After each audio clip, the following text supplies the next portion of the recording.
പിന്നോട്ടില്ല പിന്നോട്ടില്ല എന്ന് പറഞ്ഞ് മുന്നോട്ട് തന്നെ പോയി ആ വണ്ടിക്കകത്ത് കയറി അങ്ങ് ഇരുന്ന് ഒരു പ്രശ്നവുമില്ല. ഇവരെവിടുന്ന് വന്ന് എവിടുന്നൊക്കെയോ ബഹളം കേൾക്കാം, അപ്പുറത്തെങ്ങാണ്ട് ദൂരെയൊക്കെ വന്ന് പിന്നോട്ടില്ല പിന്നോട്ട്. എനിക്കൊന്ന് ഇതുപോലെ കുറേ എണ്ണം അപ്പുറത്തോടൊക്കെ വരുന്നുണ്ടെന്ന് തോന്നുന്നു, 4 സൈഡിൽ. പിന്നോട്ടില്ല പിന്നോട്ടില്ല നേരെ വണ്ടിക്കകത്തോട്ട് എന്നൊക്കെ പറഞ്ഞിങ്ങനെ വരുവാ. എന്നാ ടീമൊക്കെ ഇവരുടെയൊക്കെ പ്രശ്നം, ഇവരെന്തിനാ ഇങ്ങനെയൊക്കെ വരുന്നേ? എന്താ ആവശ്യം?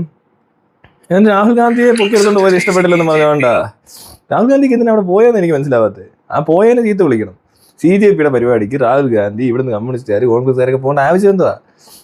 അത് വേറൊരു ഒരു സംഘടനയായിട്ടും മാറിക്കഴിഞ്ഞിരിക്കുന്നു. അവർ വളരെ പവർഫുൾ ആണ്. യൂത്ത് എല്ലാം CJP കൂടെ. ഇവരുടെ യൂത്ത് KSUവിൻ്റെയോ SFIയുടെ കൂടെ ഒന്നും അല്ല അവർ.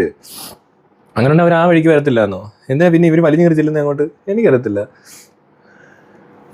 എല്ലാ യുവജന സംഘടനകളുടെയും നാണക്കേടാണ് കാണുന്നത്. അവരുടെ പരാജയമാണ് ഈ പറഞ്ഞ പുതിയൊരു CJP ഒക്കെ ഉണ്ടായത്. അപ്പോൾ അതിനകത്ത് ഇനിയിപ്പോൾ എന്തിനാ വെറുതെ കിടന്ന് ഈ മെഴുകുന്നതെന്ന് മനസ്സിലാകുന്നു. പക്ഷേ ഈ പുള്ളിക്കാരി കൊള്ളാം. ആൾക്കാർ കമൻ്റൊക്കെ കുറേ കോമഡി കമൻ്റൊക്കെ ഇടുന്നുണ്ട്. കൈവിടെ പിന്നോട്ടില്ല ചേച്ചി നേരെ കയറി പോകുക, ചിരിക്കാൻ വേറെ എങ്ങും പോകണ്ടെന്നൊക്കെ ആൾക്കാർ. രാവിലെ കൊച്ചിനെ സ്കൂളിലാക്കിയിട്ട് വരുന്ന വഴിയായിരുന്നു. അങ്ങനെ കോൺഗ്രസിൻ്റെ ഒരു കൊടി കിട്ടി. അതിനുശേഷം പിന്നോട്ട് പോകാൻ കഴിയുന്നില്ല. പോലീസിന് ചിരി വരുന്നത്. ഇതൊക്കെ കണ്ടാൽ എങ്ങനെ ചിരിക്കായിരിക്കും? അയ്യോ, ചേച്ചി ഇടയ്ക്കുള്ള നോട്ടം ക്യാമറയിൽ കിട്ടുന്നു ഇല്ലേ എന്ന ഒരു സംശയം. അത് തന്നെ, ക്യാമറയോട് നോക്കുന്നുണ്ട്.